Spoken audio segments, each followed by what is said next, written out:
Discussions in this show should not be construed as specific recommendations or investment advice. Always consult with your investment professional before making important investment decisions. Securities offered through Cambridge Investment Research Incorporated, a registered broker-dealer, member FINRA SIPC. Investment advisor representative, Cambridge Investment Research Advisors Incorporated, a registered investment advisor. Financial planning services through Andover Advisory Group, a registered investment advisor. Cambridge and Andover Advisory Group are not affiliated. Cambridge does not offer tax or legal advice. Good morning, Justin. I want to thank you for your hard work. The information is a big help, and I appreciate what you did. Enjoy the show. All right. Thank you. Okay, that's great to know. Thank you for the information. You're very welcome. Okay, Jeff. Okay. Thank you very much. You're very welcome. You're right on the money, Jeff. How are you doing this morning? Thank you. Well, those are good questions. Hopefully that helps. Yes, thank you so much. You're very welcome. You're going to hear stuff here that you don't hear anywhere else on radio. And you don't forget it.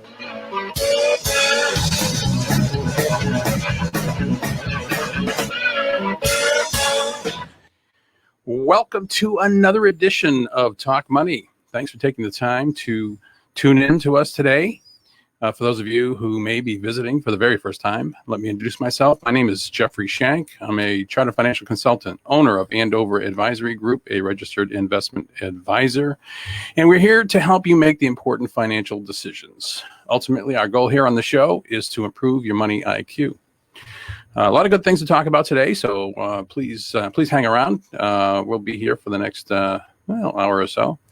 So I want to start out with a sort of a new feature, I guess. We would call it. So we haven't been talking too much about the state of the markets on the last few months. Anyway, we've been focused a lot on changes to the tax laws, stimulus payments, and delayed tax filing and all that sort of thing. So we kind of sort of lost our focus. So once a month, what I want to do is I want to kind of review just high level view of where we stand in the markets.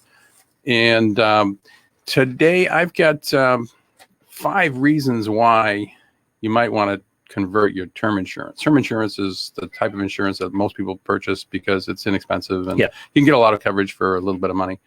But there are some reasons why you might want to convert that term insurance to a more permanent plan of insurance. And so we've got that today. And we'll have this week's Talk Money tip as well. All right. So why don't we get into it? I'm looking at the S&P behind you. Yeah. What does it say? 4,019. Yeah, we're at record highs. Yeah. On all the major indexes. What I want to do is take a look at the last quarter. So I actually have a slide up there that you should be able to see. Yep, we're up. Okay, great. And so let me start by just pointing out that all of the major market indexes for the quarter are up. A decent amount. And it looks like that stay-at-home technology trade has become less of a growth story, at least in the short term, in terms of the overall growth in the prices of these types of stocks. And what has taken precedent are the more traditional stocks, and that's reflected in the first quarter rise in both the Dow Jones Industrials and the S&P 500. Mm-hmm. Interestingly enough, the Dow Jones actually led U.S. stock markets, almost an 8% increase in the overall price. The epitome of traditional. Yeah. The granddaddy of all, and essentially, what has occurred, from what we can tell, is that there's been a rotation out of those technology type stocks, the Zooms and the apps and things like that people were using. Yep. Streaming video, that sort of thing, and the more traditional types of companies, where people were focused on those and investing more money, taking money out of those growth stocks and putting it into the more traditional companies. Right. Like the big oil companies and the like. So that's what we saw in the first quarter. Who knows if that's going to continue for the balance of the year? But interestingly enough, the Russell 2000 led all of those U.S. indexes anyway by a large margin. Yeah. And so for context and to educate our audience, the Russell 2000 is a subset of stocks similar to the Dow, Nasdaq, and the S&P 500, but is the small companies within the overall U.S. stock market. Okay. So it's supposedly 2,000. It may be a little less than 2,000, but that's 2,000 smaller companies. And historically, smaller companies have outpaced larger companies historically, just because they have more room to grow. Right. Exactly. Yeah. Essentially, you know, once a company becomes more mature, their growth rates start to slow, and therefore smaller companies have the opportunity to grow at a much faster pace. And when the economy is coming out of a recession, that's particularly true. And so we've seen those small companies really start to catch fire in an economic environment where the economy is starting to grow at a much faster. Is it expansion rate. or is it rebound? Rebound, expansion. Yeah, because Well, we're coming out of a recession. We're coming out of a recession. So small companies took a hit, particularly took a hit. Big time hit. Yeah. That's a good point. Well, so when you say small company, we're not talking about the mom and pops here. Right. We're not talking about Main Street and the small shops that people go to. Yeah. We're talking about companies that have maybe $5 billion in total market capitalization. Okay. Those are small That's companies. a different context. Exactly. So in this discussion, we're talking about some major companies, but they're smaller compared to the Dow. The super companies, the Dow, the Nasdaq. But I have to say, you're absolutely right. They did take a little bit of a bigger hit overall. But when you're coming out of a recession, small cap companies tend to outpace their larger brethren. How is the Russell 200 spread? Is there a particular characteristic to it in terms of industries? Across the all sectors of the economy for the most part. I don't know if it's concentrated in one sector or not, but not like the Nasdaq, if that's what you're thinking. No, I don't think it necessarily represents technology overall. So it's pretty much is a good cross section of the overall economy. Interestingly enough, the global Dow actually outpaced the major U.S. indexes by a significant amount, which suggests that foreign economies and foreign stock markets are growing at a faster pace than the U.S. And that's when you consider that the U.S. really is ahead, I think, in terms of vaccinations of the rest of the world, and possibly getting our economy back on track faster than the rest of the world. Yet the global index actually outpaced the major U.S. Well, again, indexes. I have to ask: recovery or growth? Rebound. Yeah. Recovery. Yeah. And we're in all instances growth here, we're talking growth, we're talking about recovery, although U.S. indexes are at record highs. Yeah. So, where do we go from here? Anybody's guess, and I think a lot depends on what's happening with the reopening and the vaccine rollout, and to the extent that we're getting control of the spread of the infection. And also what might happen in Washington, D.C. with regard to fiscal policy is probably going to have a bearing on where we go for the rest of the year. And so I wanted to also point out a couple of other things. When we talk about the bond market, there's really two points here, two data points to look at. One is the Fed funds rate, which is at 0. And Jay Powell, which is 2 thumbs up, by the way. We'll take the zero. As opposed to a negative? Negative, yeah. As opposed to a negative. I didn't know where you were going, but it occurred to me as which is a good thing, is what you're saying, as opposed to a negative interest rate. Could have gone either way. Yeah, the chances at this point of a negative Fed funds rate are limited. Yeah. They're small. Yeah. And the chairman of the Federal Reserve says that we're going to stay in that area for the foreseeable future, regardless of what's happening in terms of inflation or potential inflation. He says it's transitory. We're not going. We're sort of we're going to wait before we make any rash decisions with regards to the Fed funds rate. We're going to continue our what do they call it? QE, quantitative easing. We're going to continue our asset purchases at the current level for the foreseeable future. We're essentially dropping the pretense at this point. Even though, good point. And so, regardless of what actually happens in the short term, and I think that's how he's trying to frame it.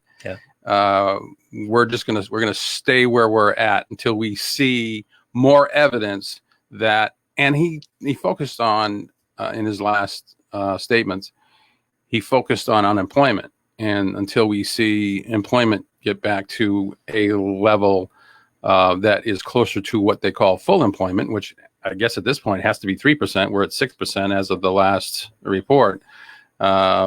He's probably not going to do anything either, and that I think is potentially dangerous. And interest rates could get out of hand if they wait too long to make a policy change. And the other thing that concerns me, I guess, is that the chairman said that we have tools to fight inflation if we do see it. We think it's transitory for now, but if we see more of a durable increase in inflation, we have tools to combat it. And I know they have tools to lower interest rates, because they can just buy assets and flood the economy with dollars, right? But what are the tools, plural, that the Federal Reserve has to combat inflation, other than raising interest rates, right? Which they don't want to do. They don't want to do until they really think they have to, and then at that point, if it's too late, can they really get a handle on it? And that would be my concern. They're implying they have other tools besides raising interest rates. That's just my, I'm not an economist. I understand how the economy works, and it's just my humble opinion about where we're at with regard to interest rate policy. But hey. A couple of other things here that I think are kind of important, and within the context of what we're looking at here, the first quarter of 2021, you can see that crude oil prices have risen significantly, almost 23%, or a little over 22% anyway. That didn't take long. It started towards the end of last year, but has continued to pick up, and that's great if you are an oil company or you own stock in an oil company, because oil companies, all the energy complex, those prices have been going up as a result of the rise in oil prices. Of course, you probably noticed the rise in gasoline prices, right? But still, historically speaking, anyway, gas prices, when you adjust it for inflation, are probably about half of what they should be when you adjust it for inflation. Don't be talking Don't be talking like that. I'm just saying. They're also double what they were 6 months ago. Are they double? You paying $1.25 for gas? No, are you paying $2.25 now? So around here, it's $2.50. I'm paying $2.50. Yeah, around here it's $2.95. Well, around here, I don't know what you're talking about, but I have a secret. I know you do. I have a secret fuel filling station locally here that I won't mention, because I don't want. Oh, sure. Yeah. I don't want to be able. I want to be able to get my gasoline All right, at let's $2.43 a gallon. Let's say conservatively, it's at least 50% up. I'd say it's about 50% up. Yep. Yeah. I would say so. Well ahead of the oil prices, interestingly enough, but I think that has a lot to do with the increase in demand. I don't know if this means anything, but you know what I've noticed lately as well is the gap between the cash price and the credit price has jumped. I don't even know anybody that's doing that. To be quite honest with you, Cash? Yeah, cash versus credit. They have a different price. Yeah, there's very few stations that do that. That have a different price. They have a different price. Cash So versus you live credit. in a totally different state. I live in a different world. Yes. Yeah, I'm not talking about New Hampshire versus Massachusetts. I'm buying my gas in Massachusetts, not New Hampshire. Yeah. Yeah. Again, I have a secret. Get a shop. I have better. a secret. Yeah. Secret place. I'll tell you offline. All right. Yeah. That's fine. Anybody wants to know, they can. No, I'm just If anybody wants to know where to better. go to I think it went up to 243 actually. Oh yeah, 243. I think I paid last time I filled up. Oh, really? Yes, local. You can get there within 5 minutes. In the Commonwealth. In the Commonwealth of Massachusetts. Wow. Correct. Good Anybody for you. wants to know what that is? Just send me an email. Gonna have you shop for my liquor too. Send me a text message. Well, that I have to go to New Hampshire. Yeah, exactly. Yeah. Hey, two other points I want to mention, and that is the U.S. dollar index. Basically, it's the value of the dollar, right? And you can see that it's actually gone up pretty significantly, relatively speaking. But I guess that's good and bad. That means the purchasing power of the dollar that you have in your. I'm not talking about Bitcoin here. The purchasing power of the dollar that you have in your pocket, Lo, is slightly higher than it was at the beginning of the year, but that makes it more difficult for U.S. producers to compete overseas. Yeah. And so that makes us more dependent on imports than we would otherwise be, right? Because we don't have that export power. And so that would be, I know, that might be a thing that the Federal Reserve might be focused on at some point. And the other was gold prices. And so we're talking about inflation. Yep.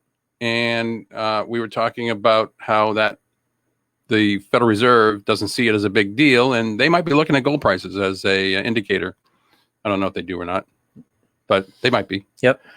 Typically, whatever works for the narrative. Gold. Yeah, good point. Gold is generally held as an offset for inflation. And so if it's down, that means people are selling it. And so people aren't buying it, anticipating inflation. That would be the implication anyway. Right. I haven't talked to any gold buyers and got their thoughts on this particularly, but this is a typical response, isn't it? Market up, gold down. No, not necessarily. Oh, okay. No, I don't think that there is a that sort of correlation. In fact, I would think it'd be the other way around. Okay. Not the other way around. I'm sorry. I would think that gold prices would go up because the economy is doing better, because the markets are doing better overall, and there is the potential for inflation going forward. Mm-hmm. So no, I don't think that, that we. Yeah, but there might be some. But let's just say there might be some rotation, let's say, out of precious metals into the stock market. Right. Yeah. This might also be the result of the Bitcoin phenomenon. Oh, true. And NFTs.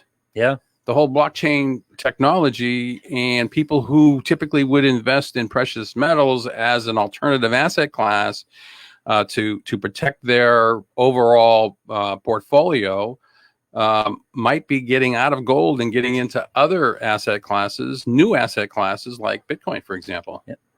Yeah. The only thing more difficult to explain in Bitcoin is NFTs.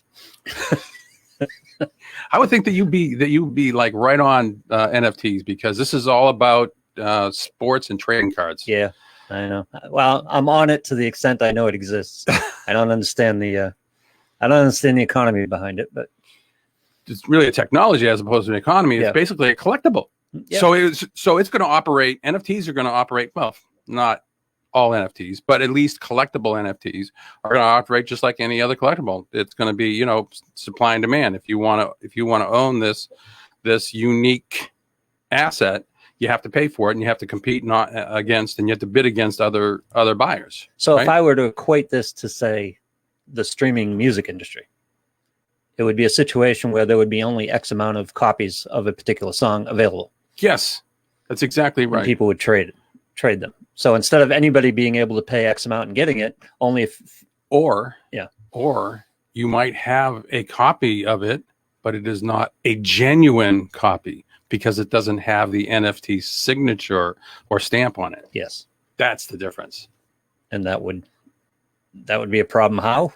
That would be a problem for the pirates who are just downloading music for free. Yep.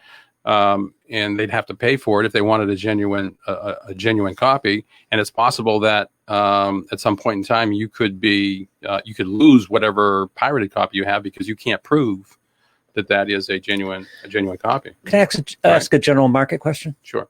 I can think of two reasons why the market would be trending up. One would be anticipation of government programs and government influence of money, and anticipation of economic recovery post-COVID. Right. Is there anything else fueling it besides these anticipations? Infrastructure bill coming up. Infrastructure bill. Government. It's infusion of the government into government spending. Yeah. I think that those are the major influences of the direction of the stock market right now. But I think we have to exercise some caution and say that these prices, these values, may have run up in anticipation. Yeah, that's my point. Of that future state of the economy, and we might actually be a little bit ahead of ourselves potentially. And just be careful. When you make your investments, the best thing to do is to have a diversified portfolio. And if you're just getting into the market right now, maybe a dollar cost averaging approach where you're not putting all your eggs in all at the same time and at market highs. So maybe dollar cost average, spread those investments out over a period of time, and be very careful about how you make your investments, and make sure that you understand what you're investing in. And again, have a diversified portfolio that includes alternatives. And an infrastructure bill isn't going to fuel all sectors equally. I would No, and that gets back to the traditional companies, the ones that are in the Dow and the S&P 500, right? Yep. And what have we learned from the Obama administration? Shovel-ready $1 trillion. I'm not sure if they're going to. I doubt very much the government is ever going to use that phrase when talking about infrastructure projects. That was a $1 trillion infrastructure project. Do we have any lessons to learn from that, from economic response? I know that there was a lot of repaving and a lot of new lines put on the highway system. Again, I'm from Massachusetts. I'm not buying into that. Yeah, I know. There's a lot of debate because when you look at the traditional infrastructure, the roads and the bridges and all that, maybe 20% of the proposed $2 trillion bill is really going to apply to those, and those take forever to actually, start to get those projects started.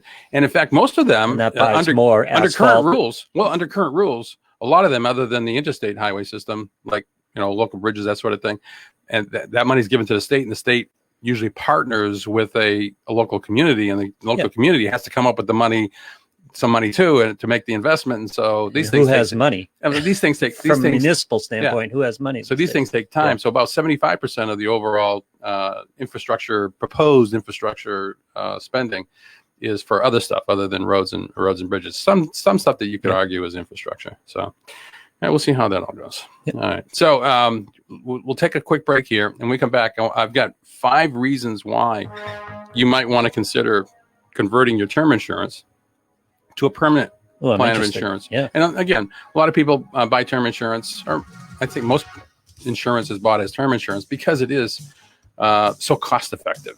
But there's other things to consider. So please stay tuned. We'll be right back.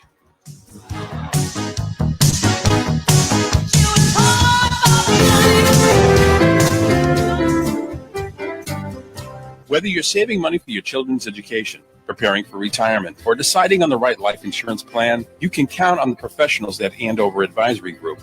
Established in 1996, our company is responsible for providing financial planning services to individuals seeking sound financial advice. We create a comprehensive financial plan that serves as a framework for organizing the pieces of your financial life so that you can focus on your goals and understand what it takes to reach them. And a financial plan can help you prioritize. For example, how saving for college might impact your ability to save for your retirement. Having a clear perspective will allow you to pick the right strategies and confidently choose suitable products and services.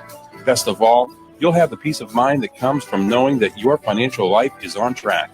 Call us at 978-691-5005 to book your free initial consultation. That's 978-691-5005. Hi, this is Jeffrey Shank, a chartered financial consultant and the host of the Talk Money Show. I've been helping my clients for more than 30 years, and now I'm going to help you. Join us to learn about the financial issues that concern you the most. You'll hear from the experts on a range of topics, get some great ideas, and it's all designed to help you make more out of your money. So tune in to Talk Money right here on Eagle News Radio.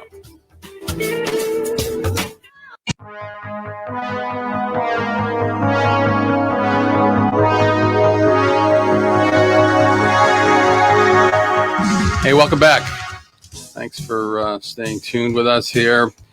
We're going to talk about life insurance. No, please don't turn it off. We've done some very interesting shows in life insurance. Some of your favorite shows. Some of my favorite shows have been about life insurance. Yep. So most individual life insurance is purchased as term insurance. And the reason is because it typically is the most cost-effective way. You get the maximum amount of life insurance for the least amount of money. Right. And most of those policies that are bought today have some sort of a taking the over-under on your death.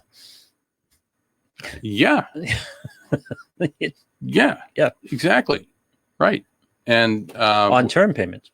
Well, on term insurance, you're taking the under. Yep. Right. You're not taking the over. Yeah, and that's what we're going to talk about today. The under is what's that other? Yeah, what's the over? Yeah. What does that mean? It's an installment plan for taking the under on your debt.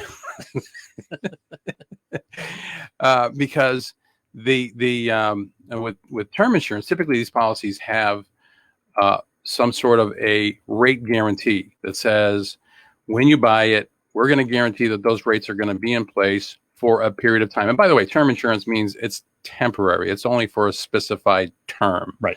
And at the end of that term, the policy expires. But most term insurance policies can be renewed now until age 90 or 95. Renewed at the same price? No. Yeah. Right, exactly. And so that's where the challenge is. If you were betting on the under, and guess what? You lasted longer, because most of these policies have a premium guarantee of maybe 10, 15, 20, or 25 years. Mm-hmm. And what that means is at the end of that period, now your premiums are going to start to increase. And if you bought it looking at that saying, hey, I'll worry about that in 25 years, and all of a sudden 25 years has passed and you're looking at those premium increases, they can be quite substantial. And so the alternative is to have some sort of a permanent plan of insurance. What that means is that you are essentially pre-funding the cost, the increased chance that you could die with a permanent insurance plan. Mm-hmm. So it's a little bit higher initially, but typically the premiums will be level and the policy will stay in force as long as you pay the premiums for the rest of your life, as long as you live. Mm-hmm. And can be over a longer period of time, actually a more cost-effective approach. And so most term insurance policies offer you the option of converting from that term insurance policy to a more permanent plan of insurance. And so I think I got a slide. I don't know if it's up there yet. Let me know when it's there. Yes, we're up. Okay. So the first reason why you might want to consider converting your term insurance to a permanent plan of insurance is your health has changed. And so you're looking at that and you're saying, wait a second, if I need life insurance 10 years from now, my premium guarantee is about to expire. If I'm going to need life insurance for a longer period of time, I may want to have a permanent plan of insurance, but my health has changed. And so I can't go out in the market and buy it at a reasonable rate, or maybe not at all, because of a serious change in your health, right? And so most of these term insurance policies have a guarantee that says that you can convert from this term insurance policy to a permanent insurance policy at the same rating class, not the same age. So you would buy it, you would convert at your attained age, right? Which is typically the premiums are going to be higher, right? But at the same rating class as when you first purchased that term insurance policy. So if your health has changed, this might be a good reason to convert your term insurance or part of your term insurance. A lot of policies allow partial conversion, so you don't have to do it. It's not an all or nothing approach. You can just take and convert some of it and leave the rest of the policy in place if you like. So that's reason number one. Second reason is your finances have changed. So when you first took out that term insurance policy, you were just starting out, new family, a couple of kids, and you said, I need $1 million of life insurance, but I'm not buying permanent insurance at this point in time. Just started a job, just getting my career started. And so you buy term insurance for that reason, because it's, again, you can get a lot more bang for your dollar with term insurance than you can with permanent insurance. But now, 10 years later, 15 years later, you're looking at the situation. Your career has you've become very successful. Your income has gone up, and then now you're in a better position to be able to pay, essentially pre-fund that insurance or that premium for a lifetime of coverage. And so that's another reason why, because now it's much more affordable for you to have that more permanent plan of insurance. And again, the conversion privilege allows you to make that change without a further evidence of insurability. Number three, you may want it. Have some cash accumulation. Most permanent insurance policies have some sort of cash value that's built into the overall financials of the policy. And the reason is because, as I said before, you're pre-funding. So you put in extra money now to offset the higher risk in the future. And that extra money is invested, and there are different types of policies that give you different types of investments of those additional dollars. For example, you can actually buy life insurance policies where you invest that cash value in mutual fund type investments. So you can actually invest your cash value in the stock market, believe it or not. And so you may want to have that policy build some cash value for you, so that at some point in the future, if you decide you don't want it anymore, you get some of your money back, or maybe even use it as a additional source of income in the future. Typically, permanent life insurance policies have some tax favored access to those cash values, and access in terms of an income stream. Access in terms of an income stream, or if you just need money for a temporary purpose. I used this example many times on the show, where I had this credit card when I was first starting out. I had this credit card, no matter what I paid on it, and the balance never went away. And I finally, and I didn't have the extra money to pay it off in the bank, and I pulled out my life insurance policy, and lo and behold, I had some cash value, and I took out a loan, paid off my credit card, and cut it up and got a credit card that I have to pay off the balance every month. And so I got some discipline. At the same time, I was able to pay down the cash value. When I first started the business in 1996, when I went independent in 1996, I actually used cash value in my life insurance as a way to finance that transition to an independent company. Through a loan? Through a loan. Wow, interesting. Yeah, Yeah. through a loan on the life insurance policy. Yeah, exactly. So it does have its advantages, and it gives you some discipline because you're putting away X amount of dollars, and if you don't pay that premium, you run the risk that the policy could lapse. So there's additional incentive to keep putting the money away, right? Yep. Yeah. So hey, cash value, another good reason to have permanent insurance and convert your term insurance. To fund a business succession plan. So if you have a business succession plan that has a contingency, and you're buying a life insurance to help to fund that contingency. So you make arrangements for a successor, and you have life insurance on your life so that successor has the ability to purchase purchase the business.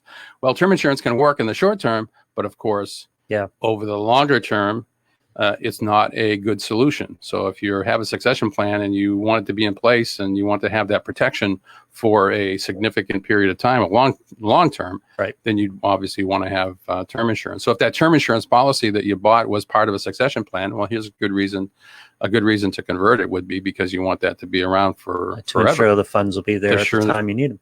To ensure the funds will be there. Yeah, exactly. And the fifth reason why you might want to have a permanent insurance policy is, hey, look, you're at the tail end of your career. You don't need the insurance necessarily to protect college education. That's all behind you. And the kids are grown and on their own, and so they're not dependent on you. But you might want to preserve the value of your estate, right? And so here's a great example of how life insurance can actually help to preserve that value and ensure that legacy. First of all, life insurance proceeds are paid income tax free to your beneficiaries in most cases. Depends on how the policy is owned, so be careful. But in most cases, it's paid to your beneficiary income tax free. Let's say that you have some retirement accounts that you've built up, traditional type of retirement accounts where you put the money in pre-tax, it grew tax deferred, and now you're starting to take money out for retirement.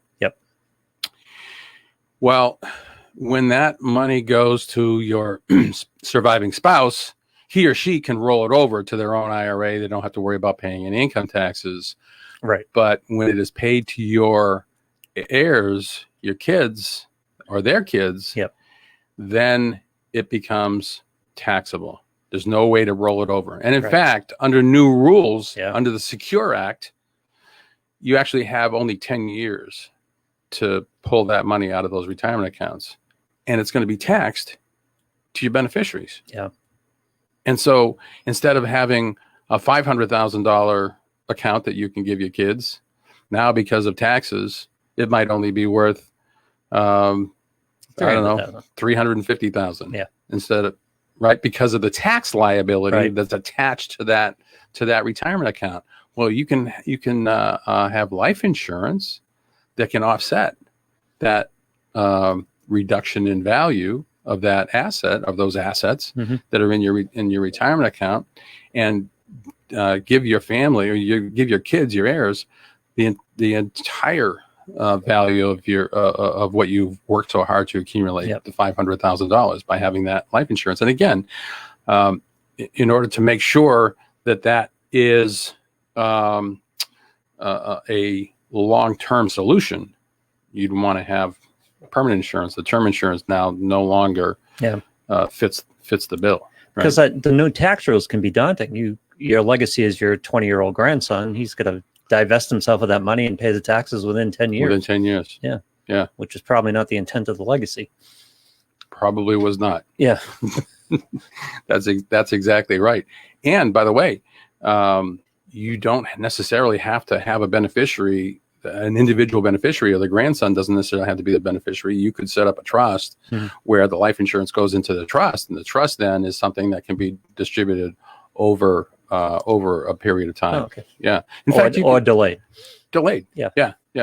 And so a way of preserving the value of your estate for your ultimate beneficiaries. And that would hold true if your estate was subject to estate taxes as well. Yep. At the federal level, at least for now, there's been a lot of pressure to change the exemption levels at the federal level. But unless you have an estate that's over $12 billion, essentially there's no estate tax. Now that's not true in the Commonwealth of Massachusetts. As inexpensive as the gas prices might be, Again, I don't know where you're shopping, but yeah. the Commonwealth of Massachusetts does have a much lower threshold for imposing estate taxes. It's like $1 million. 1.1 million. I think is the exemption level. We'll have to ask the resident expert attorney about that again. But I think it's like 1.1. But bottom line is, if it's over $1 million, there's a potential for an estate tax to be imposed on your estate. But if you're not instituting tax-friendly payouts on this stuff, you're kind of placing another bet, and the bet is that the taxes aren't going to get particularly worse in the next 20 years. I think it's a bad bet.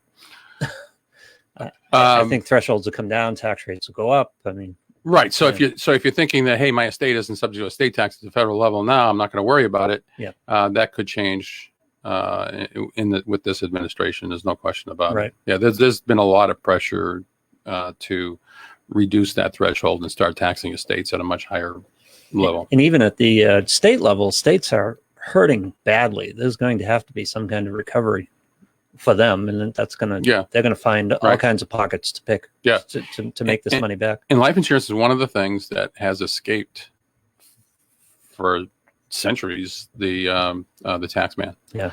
The payment of the proceeds is still not considered income for tax purposes and not subject to income taxes to the beneficiary of the proceeds of the policy. The only thing that's taxable is if the insurance company pays you the death benefit 30 days after the person died. They are actually obligated to pay some sort of interest on the amount of money that they were supposed to pay you, so you don't lose value while they're waiting to decide when and if they're going to pay you. And so you tax on the interest. You tax on the interest. Yeah. Yeah. That's the only thing. Yeah. Well, the exemption for taxes for life insurance payouts are based on the no longer valid principle that you've already been taxed on that money once. People don't care about that anymore. So we'll see how we'll see. I have a feeling though that that's the one thing that will continue to escape income tax. Yes. I could be wrong. Well, don't quote me on insurance companies are a powerful lobby, so I'm sure they are. They don't get their way all the time. Not all the time. Not all the time, but I just think that's one of those things that we don't have to worry about right now. There's so many other ways that they can increase taxes just by changing the tax rates, for example, corporate and individual tax rates that have been reduced. So, but it's a pretty good bet that the life insurance payout tax rate or tax implications are going to be smaller than handing over a check at the end, just handing cash over. Yes, that's true. Yeah. So it'll always be, if you die, obviously, you'll end up having more money paid out than what you put in. And that's a good point. Life insurance is still, from a legacy standpoint, it's still one of the great leverage. Investments. It's an easy way to create an estate. Very simple way to create an estate. Yeah, absolutely. Yeah.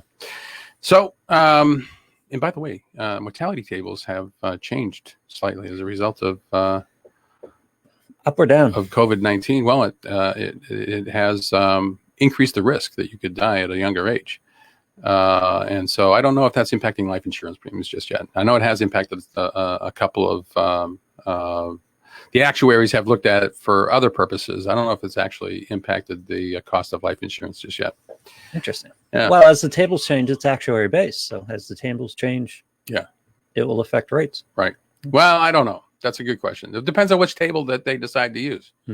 So if they continue to use the old tables and everything gets back to normal in the next few years, then we might not see any impact on life insurance rates at all. Yep. So, well, I'll give you an update when I find out any more on that particular issue. All right. So those 5 reasons to convert your term insurance to permanent insurance. Nice. And if you have some questions about something like that, and you'd like to like me to take a look at the policy you have and help you determine what's the best approach to take, let us know. Give us a call. We'd be glad to review it with you and help you make that decision. Hey, so Up next, Lou, is our Talk Money tip of the week, and it's about closed-end funds. Closed-end funds. Yeah. So stick around. We're going to take a brief break, and we'll be right back.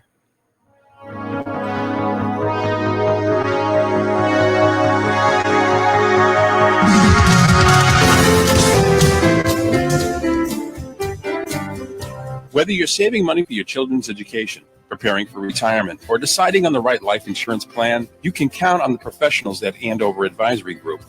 Established in 1996, our company is responsible for providing financial planning services to individuals seeking sound financial advice. We create a comprehensive financial plan that serves as a framework for organizing the pieces of your financial life so that you can focus on your goals and understand what it takes to reach them.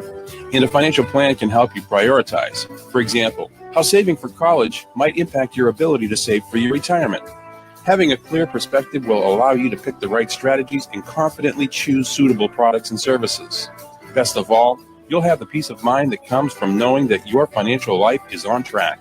Call us at 978-691-5005 to book your free initial consultation. That's 978-691-5005. Hi, this is Jeffrey Shank, a chartered financial consultant and the host of the Talk Money Show.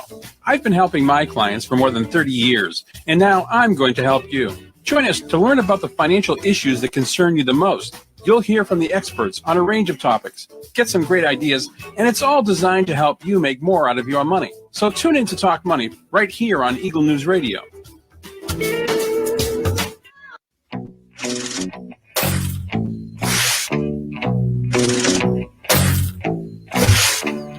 Hey, welcome back. Before I forget, if you want to get in touch with me after the show, just dial the toll-free number, 877-475-2062. You can send me an email, jeff@talkmoneyradio.com, or you can just send us a private message right on the Facebook page. We'd be glad to hear from you.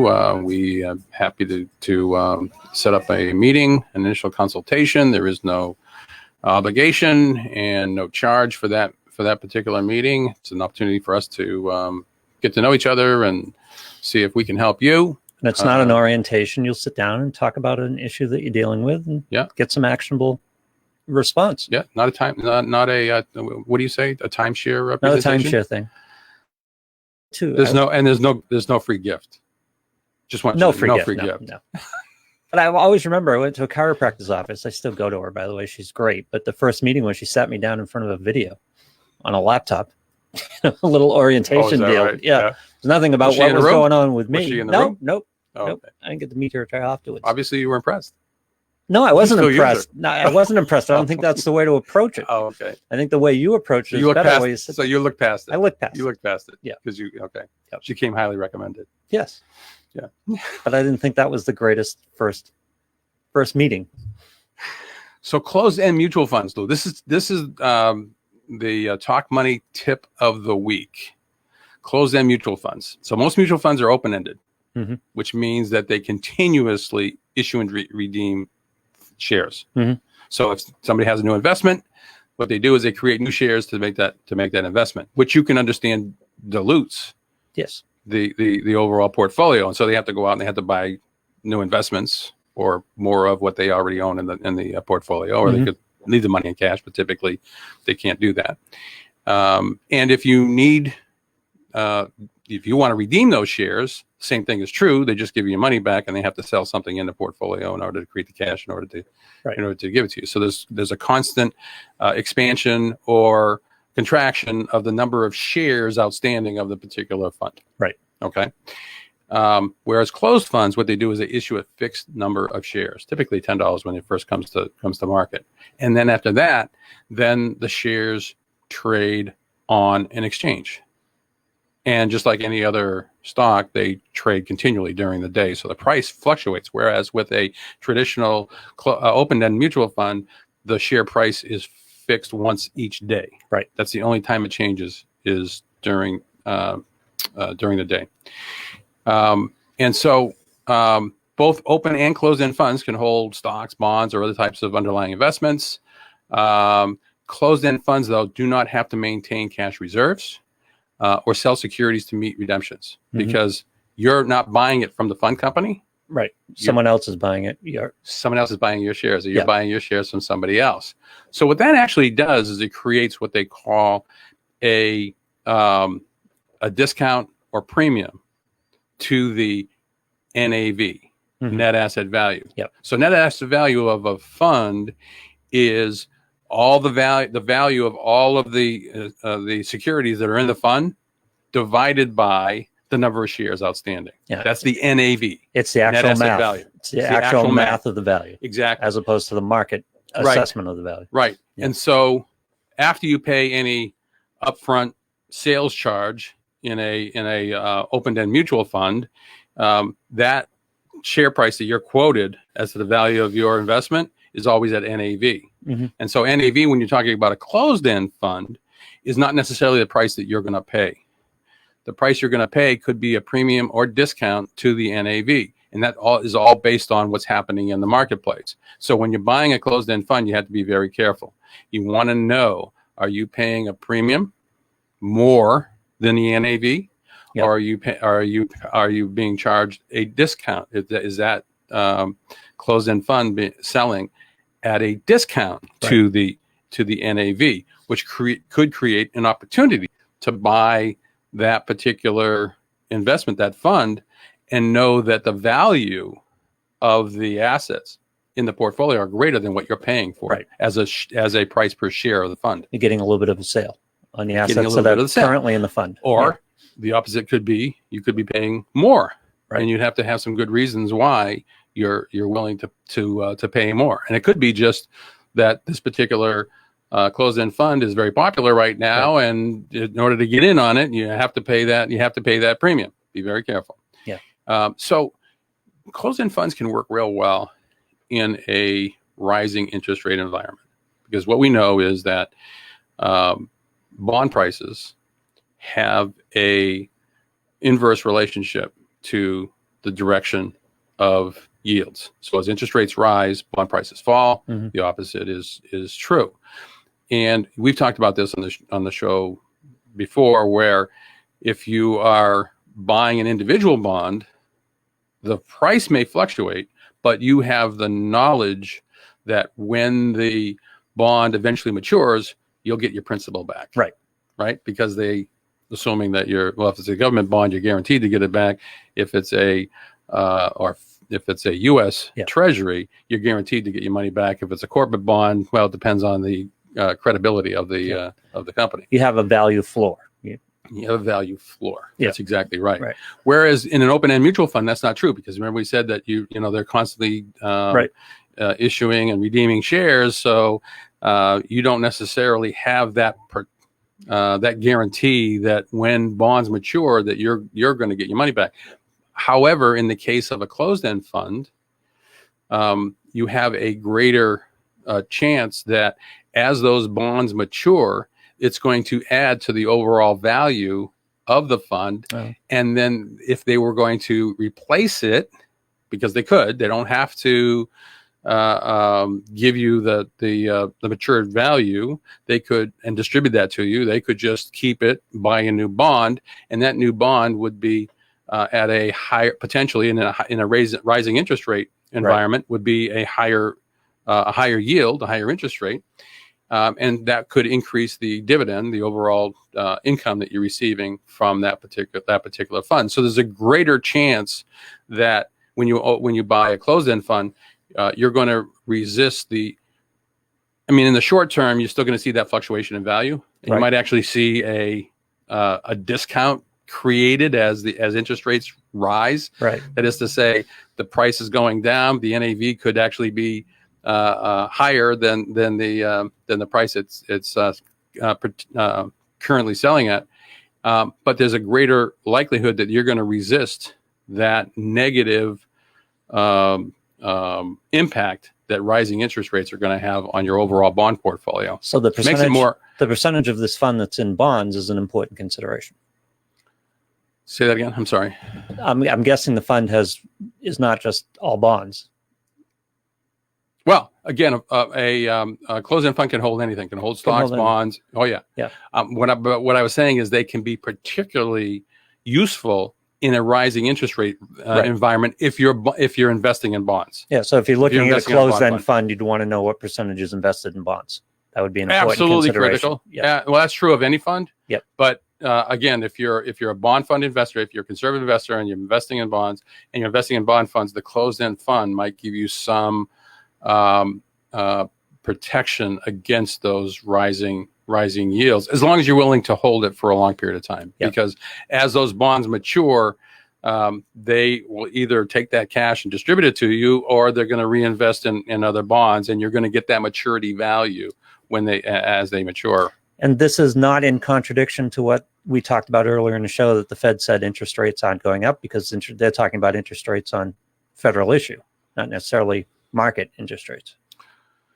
That would be true if I can sort through what you just asked me. If you're saying that We started the show with the Fed saying interest rates aren't going up, but they were talking short about, term. See, the Federal Reserve only has control over the Fed funds rate. They don't have control. They have influence, but they don't have control over and can't set the market interest rate. Right. If that's what you're asking me. So people who had heard the first of the show, I just wanted to say this is not in contradiction. If you think interest rates are going up in the market. Right. There is just because the Federal Reserve, and that has happened as of late, we have seen yields in the market go up, even though the Federal Reserve has pinned the Fed funds rate to zero. Yep. We have seen yields go up substantially so in the market. We didn't talk about it when we showed the quarterly performance. Interestingly enough, I think I overlooked that piece. Mm-hmm. But we've actually seen in the first quarter of this year, we've seen the yield on the 10-year Treasury go up 83 basis points. We're hovering around 1.7%, which, historically speaking, still very low yield, very low rate. But the increase, the velocity of the increase was had a negative impact on the market the first part of this year. So. So consider closed-end funds when you're looking at your overall portfolio. If you're thinking about investing in bonds, closed-end fund might be a good way to do it, and you can use closed-end funds for other things too. But that is one particularly good use of closed-end funds. This first consultation can also look into some of these issues and see whether closed-end fund might be good, as opposed to what you're doing right now. So that's one specific tact you can take and look at. Yep. Be glad to hear from you. Yep. Give us a call. So that pretty much ends today's show. Went pretty fast. A lot to.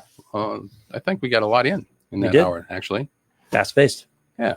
And so we'll be back next Monday, same time here on Talk Money. And remember, in the meantime, good sound advice is much better than advice that just sounds good. Thanks, Phil.